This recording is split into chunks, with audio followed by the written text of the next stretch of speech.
नमस्कार। बड़े दुख के साथ सूचित करना पड़ रहा है कि 23 अक्टूबर 2023 को एक विशिष्ट हस्ती का इंतकाल हो गया। इसने मनोरंजन से लेकर क्रिकेट की नई परिभाषा गढ़ी। इसने संसार को बताया कि विपक्षी टीम को डराते और क्रिकेट से धनोपार्जन कैसे करते हैं। पाटा पिचों पर इनकी तूफानी गेंदें और बात बात पर कैच छोड़ने का इनका कौशल गजबी था। परंतु अफसोस, पाकिस्तानी क्रिकेट नामक इस शख्स ने 23 अक्टूबर को अपनी आखिरी सांस ली। इब्राहिम ज़ादरान और हस्मतुल्लाह शाहिदी के नेतृत्व में अफगानिस्तान के बाशिंदों ने पाकिस्तान को हराया नहीं, कूट दिया। आइए इस दुख की घड़ी में इनके लिए 2 मिनट का मौन धारण करते हैं।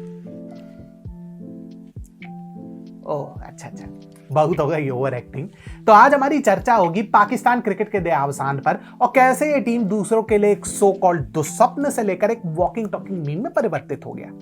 अब चलिए समय चक्र को थोड़ा पीछे घुमाते हैं और स्मरण करते हैं वह समय जब पाकिस्तानी क्रिकेट की तूती समस्त संसार में बोलती थी। जी हाँ, समस्त संसार में, कम से कम कागज पर तो यही अंकित है। जो 70 और 80 के दशक में पले बड़े हैं वो आपको बड़े चाव से बताएंगे कि कैसे इमरान खान, जावेद मियांदाद, वकार यूनिस जैसे के कारण भारत तो छोड़िए अन्य क्रिकेट टीम भी इनसे भिड़ने से पूर्व 10 बार सोचते थे। परंतु एक वो समय था और एक आज का समय, और दोनों में आकाश पाताल का अंतर स्पष्ट है। क्या मतलब, फिक्सिंग भी एक प्रमुख कारण था। चलिए उनकी छोड़िए, यह तो स्मरण ही होगा कि कैसे कुछ रोज पूर्व बाबर आजम से लेकर शाहीन अफरीदी, मोहम्मद रिजवान जैसे लोगों के खेल कौशल को लेकर कसीदे पढ़े जाते थे हमारे प्रबुद्ध बुद्धिजीवियों द्वारा, और यह दिखाया जाता था कि ये ना हो तो क्रिकेट ही ना चले। लेकिन जब आप इन्हें खेलते हुए देखते हैं तो आप ये सोचे बिना नहीं रह पाते कि क्या ये पाकिस्तानी कभी इतने अच्छे भी थे या वे इतने ही अनाड़ी थे जितने आज दिखते हैं। अब आती है अफगानिस्तान जैसी टीम जो अपनी शैली में बताती है कि क्रिकेट में कैसे कुछ भी कभी भी चिरस्थायी नहीं रहता। यह भी ध्यान रखने योग्य है कि अफगानिस्तान कोई क्रिकेट शिरोमणि नहीं और ना ही इन्होंने ऑस्ट्रेलिया की भांति 4-4 विश्व कप जीते हैं। फिर भी जिस प्रकार से वे जीते वो भी 8 विकेट के मार्जिन से, उसे देखकर इतना तो स्पष्ट है कि मिनोज का टैग अफगानिस्तान पे तो बिल्कुल नहीं सूट करता। पाकिस्तान को देखकर तो आपको यह लगेगा कि रिकी पॉन्टिंग की ऑस्ट्रेलिया तो स्कॉटलैंड जैसी टीम के साथ प्रदर्शनी मैच खेली थी। ये पैमाने हो गए पाकिस्तानी क्रिकेट के। अभी कुछ समय पूर्व हांगझू एशियन खेल में एक अलग अफगानिस्तानी टीम ने पाकिस्तान को मात्र 115 रन पे समेटते हुए सेमीफाइनल में 4 विकेट से जीत दर्ज की।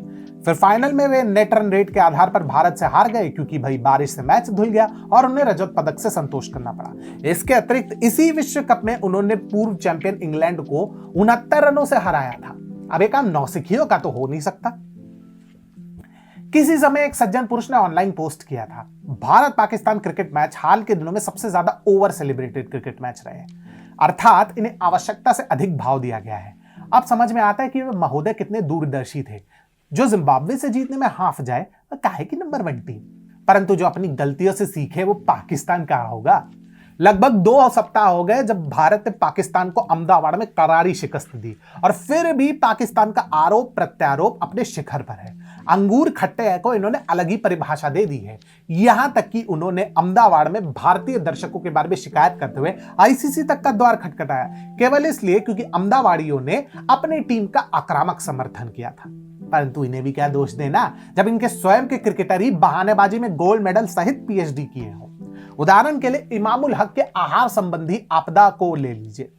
इन्होंने दावा किया कि पाकिस्तान को भारतीय परिस्थितियों में इसलिए संघर्ष करना पड़ रहा है क्योंकि इन्हें पर्याप्त कार्बोहाइड्रेट नहीं मिल रहे और उन्हें अतिरिक्त प्रोटीन का सहारा लेना पड़ रहा है। बिल्कुल ठीक सुने आप। इमाम के अनुसार हो सकता है कि हम अधिक प्रोटीन खाना चाहते हो और उतना अधिक कार्ब्स नहीं, लेकिन बात सिर्फ इतनी है कि ऐसा कुछ भी नहीं है जिसके बारे में हम बात नहीं करना चाहते। ये सिर्फ इतना है कि अगर हम छक्का नहीं मार रहे हैं, चौका नहीं मार रहे हैं, तो हम वास्तव में इसका एहसास नहीं करते हैं। बात सिर्फ इतनी है कि हम टीम के लिए क्या करते हैं। तो क्या इसीलिए जनाब 17 रन बनाकर आउट हो गए? अब क्रिकेट की दुनिया में कुछ भी संभव है ना। इस तर्क से अब अगला बहाना यह भी हो सकता है कि भाई पाटा वाली सीमेंट टाइप पिच नहीं थी इसलिए बाबर मियां अपना जलवा नहीं दिखा पाए, या नुसरत फतेह अली खान के गीत नहीं बजे इसलिए पाकिस्तानी हतोत्साहित हो गए। 1 मिनट रुकिए, ये तो सच में हुआ है। इस हास्यास्पद शो के सुपरस्टार ना तो इमाम मियां निकले, ना ही वह पार्ट टाइम मौलवी मोहम्मद रिजवान जिसने अपनी पिछली जीतों को गाजा पट्टी के असामाजिक तत्वों को समर्पित किया था। असल खिलाड़ी निकले तो इनके कोच मिकी आर्थर, जो क्रिकेट जगत में अब हंसी का पात्र बन चुके हैं। कारण, उन्होंने ये रोना रोया कि आईसीसी का आयोजन किसी एंगल से नहीं लगता। ये खैर, बंधु के पास एक ठोस मुद्दा था जब तक इनके श्रीमुख से यह प्रस्फुटित नहीं हुआ। वे दिल दिल पाकिस्तान जैसे गाने नहीं बजा रहे थे। यही कारण है कि हमारे लड़के हतोत्साहित थे। भाई लाख बुराइयां होंगी इंग्लैंड और ऑस्ट्रेलिया की टीमों में, पर ऐसी बहानेबाजी तो इन्होंने भी कभी सोची नहीं होगी। स्वयं अपने बड़बोलेपन के लिए कुख्यात माइकल वॉन ने मिकी आर्थर की खिंचाई करते हुए स्पष्ट किया कि अंत में परफॉर्मेंस काम आती है, दिल दिल पाकिस्तान का बजाना नहीं। घूम फिर के इतना तो स्पष्ट होता है कि पाकिस्तान प्रारंभ से ही ऐसी रोतलू रही है, बस हमारी टीमें समय के साथ अधिक परिपक्व हो गई।